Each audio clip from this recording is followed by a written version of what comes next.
പ്രിയങ്ക ഗാന്ധിക്ക് കൂട്ടത്തോടെ കേരളത്തിൽ നിന്ന് കത്തുകൾ വന്നുകൊണ്ടിരിക്കുകയാണ്. രാഹുൽ മാങ്കൂട്ടത്തിലിനെ പുറത്താക്കണം, അദ്ദേഹത്തിന് ഇന്ന് രാജി ചോദിച്ചു വാങ്ങണം എന്നാവശ്യപ്പെട്ടാണ് ഇമെയിലുകൾ വരുന്നത്. കേരളത്തിലെ സ്ത്രീകളുടെ പേരിലുള്ള ഇമെയിലുകളാണ് വന്നുകൊണ്ടിരിക്കുന്നത്.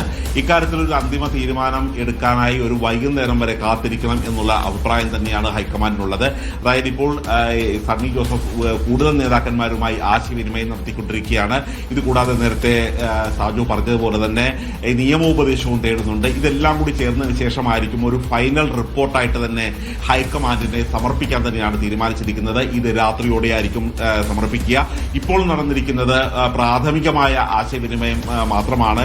അതുകൊണ്ട് എല്ലാ നേതാക്കന്മാരുമായി രാഹുലിന്റെ രാജിയുമായി ബന്ധപ്പെട്ട വിഷയങ്ങൾ ചർച്ച ചെയ്തതിനു ശേഷം ഒരു അന്തിമ റിപ്പോർട്ട് ഹൈക്കമാൻഡ് സമർപ്പിക്കുകയും ദീപാദാസ് മുൻഷിക്കായിരിക്കും ഇത് സമർപ്പിക്കുന്നത്.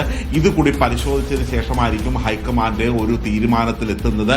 ഇത് ഇന്ന് രാത്രി അല്ലെങ്കിൽ നാളത്തേക്ക് തീരുമാനം നീളും എന്നുള്ള ഒരു വിലയിരുത്തൽ കൂടിയാണ് ഉള്ളത്. കാര്യം ഈ ഒരു രാജി എന്നുള്ളതിലേക്ക് പോകുന്നതിന് മുമ്പ് എല്ലാ വിധത്തിലുള്ള എല്ലാ കോണുകളിൽ നിന്നുള്ള ഒരു പ്രശ്നങ്ങളും എല്ലാ സാധ്യതകളും പരിശോധിക്കണം. മാത്രമല്ല രാഹുൽ മാങ്കൂട്ടത്തിനോടുകൂടി ഇക്കാര്യങ്ങൾ ചോദിച്ചറിയേണ്ടതുണ്ട്.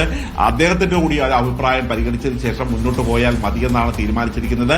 എങ്കിലും മുതിർന്ന നേതാക്കന്മാർക്കിടയിൽ രാജിവെക്കണം എന്നുള്ള ഒരു ഏക അഭിപ്രായം തന്നെയാണ് എത്തിയിരിക്കുന്നത്. രാജിവെക്കേണ്ടതില്ല എന്ന അഭിപ്രായം നേതാക്കൾ ആരും തന്നെ ഹൈക്കമാൻഡിനെ അറിയിച്ചിട്ടില്ലല്ലോ. രാജിവെക്കേണ്ട എന്നുള്ള അഭിപ്രായം ആരും ഇതുവരെ അറിയിച്ചിട്ടില്ല. പക്ഷെ ചില നേതാക്കന്മാരുടെ ഒരു മൗനമുണ്ട്. ഈ മൗനം രാഹുൽ മാങ്കൂട്ടത്തിന് പോസിറ്റീവാണോ നെഗറ്റീവാണോ എന്നുള്ളൊരു കാര്യത്തിൽ ഇപ്പോഴും ചില സംശയങ്ങളുണ്ട്.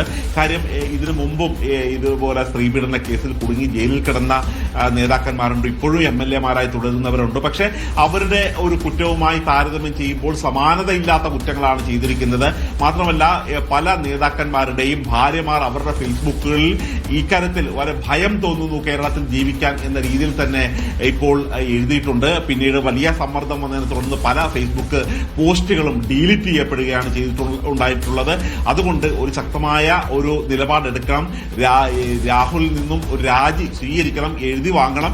അല്ലാത്ത പക്ഷം അദ്ദേഹത്തിന് പുറത്താക്കണം എന്നുള്ള ആവശ്യമാണ് നേതാക്കന്മാർ കൂട്ടത്തോട് തന്നെ അറിയിച്ചിരിക്കുന്നത്. അതുകൊണ്ട് ഇനിയും അഭിപ്രായം പറയാത്ത നേതാക്കന്മാരെ കൂടുതൽ ബന്ധപ്പെട്ടതിന് ശേഷം വൈകിട്ട് ഒരു അന്തിമ റിപ്പോർട്ട് ഹൈക്കമാൻഡ് സമർപ്പിക്കാൻ തന്നെയാണ് സണ്ണി ജോസഫ് തയ്യാറെടുക്കുന്നത്.